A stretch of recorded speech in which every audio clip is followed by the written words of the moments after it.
मध्य प्रदेश की डॉक्टर मोहन यादव सरकार ने देर रात 18 आईएएस और 8 एसएएस अधिकारियों का बड़ा प्रशासनिक फेरबदल की घोषणा की है। इन तबादलों में मुख्य कार्यपालन अधिकारी, अपर कलेक्टर और उप सचिव जैसे पद शामिल हैं। कई जिलों में अधिकारियों को दोहरा प्रभार भी सौंपा गया है। प्रमुख बदलाव सतना, सिंगरौली, कटनी, हरदा, शिवपुरी, रतलाम, बुरहानपुर और शहडोल जैसे जिलों में हुए हैं। अधिकारियों की नई पोस्टिंग का उद्देश्य जिला प्रशासन और पंचायत कार्यों में सुधार लाना बताया गया है। और इसी खबर पर ज्यादा बातचीत के लिए सीधा रुख करेंगे news at digital Aniruddh Sonu ने हमारे साथ लाइव जुड़ गए हैं ज्यादा जानकारी के साथ। अनिरुद्ध, समय समय पर प्रशासनिक फेरबदल किया जाता है, ये जो बदलाव किया गया है, क्या बदलाव किया गया है, किन जिलों में बदलाव हुआ है?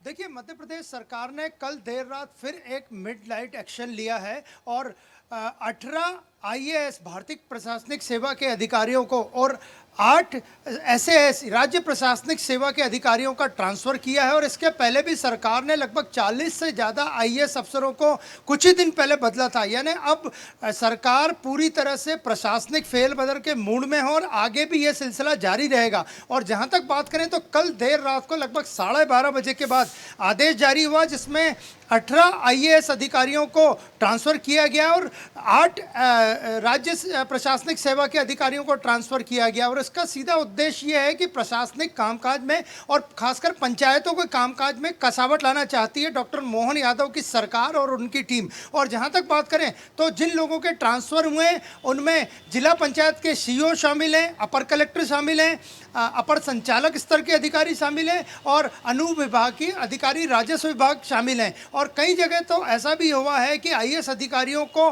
डबल प्रभार सौंपा गया है, उन्हें जिला पंचायत के सीईओ का भी प्रभार दिया गया है और इसके अलावा अगर देखा जाए तो अपर कलेक्टर का भी प्रभाव दिया गया है। तो सरकार का स्पष्ट संकेत है कि वह आने वाले समय में प्रशासनिक कामकाज और पंचायतों के कामकाज में तेजी लाना चाहती है। बजट अलॉट हो चुका है, इसी के तहत देर रात को ये एक्शन हुआ है और लगभग 18 आईएएस अधिकारी और 8 राज्य प्रशासनिक सेवा के एसएएस अधिकारियों का ट्रांसफर किया गया है। बिल्कुल, और जो ज़िले हम देख पा रहे हैं मुख्य तौर पर कुछ बड़े ज़िले इसमें शामिल हैं, चाहे सिंगरौली की बात कर ले, इसके साथ ही और कई बड़े ज़िले जहां पर सबसे ज़्यादा ज़रूरत महसूस होती है प्रशासनिक जमावट की, इसलिए समय समय पर बदलाव होता है। और क्या लग रहा है ये जो ट्रांसफ़र हुए हैं, नई पोस्टिंग हुई है, इसका असर भी देखने को मिलेगा उन तमाम ज़िलों में?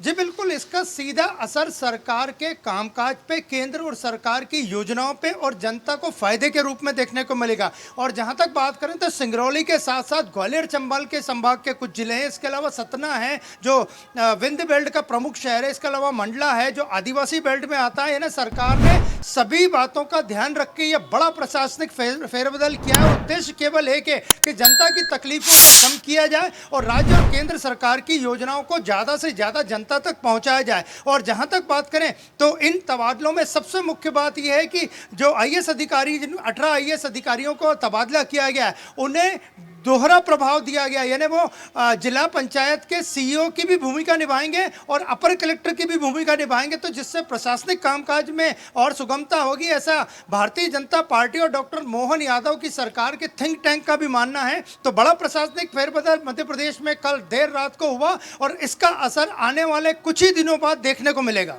बिल्कुल, प्रशासनिक कामकाज में तेजी लाने के लिए बदलाव किया गया है। फिलहाल बहुत धन्यवाद आपका हमारे साथ जुड़ने के लिए और अपडेट हम तक पहुंचाने के लिए अनिरुद्ध।